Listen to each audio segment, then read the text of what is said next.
లగచర్ల వాళ్ళకి ఏమైనా అప్పీల్ చేస్తారా? ఎందుకంటే చాలా మంది అరెస్ట్ అయి ఉన్నారు, అక్కడ ఆందోళన జరుగుతుంది. ఇండస్ట్రీ మినిస్టర్ సంబంధించి మేము వారందరికీ కూడా మనవి చేస్తా ఉన్నాం. We would like to appeal ఏంటంటే లగచర్లకు సంబంధించి ముఖ్యమంత్రి గారి ఆలోచన అక్కడ ఉపాధి రావాలి, పరిశ్రమలు ఏర్పాటు చేయాలి, వేలాది మందికి ఉపాధి కల్పించాలనే ఆలోచనతో మా పరిశ్రమల శాఖకు కూడా ముందుకు వెళ్ళటం జరిగింది.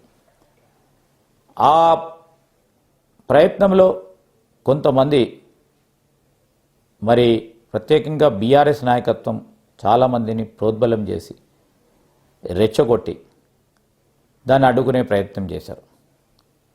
మేము ఎప్పుడు కూడా అక్కడ న్యాయం గురించి పోరాటం చేసే వ్యక్తులకు వ్యతిరేకం కాదు. అక్కడ పొల్యూషన్ జరుగుతూ ఉంది, పొల్యూషన్ జరుగుతూ ఉంటే ఈ విధమైన పరిశ్రమ రావద్దు అని మీరు ప్రజాస్వామికంగా చెప్తే తప్పకుండా దాన్ని గౌరవించే ఈ ప్రభుత్వం.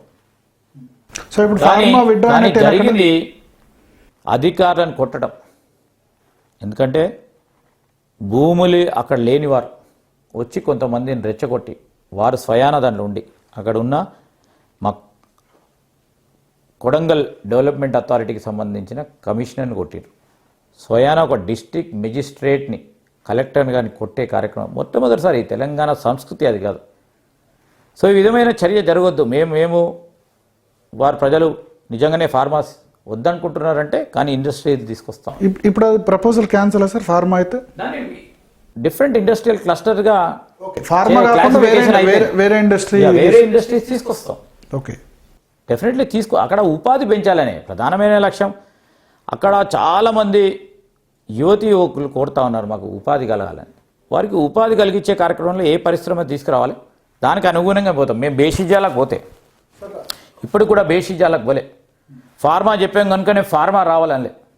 సరే, అక్కడ జరిగిన ఆందోళన, ఆవేదన ఒక అంశం, ఆ అంశాన్నే దృష్టిలో పెట్టుకున్నాం.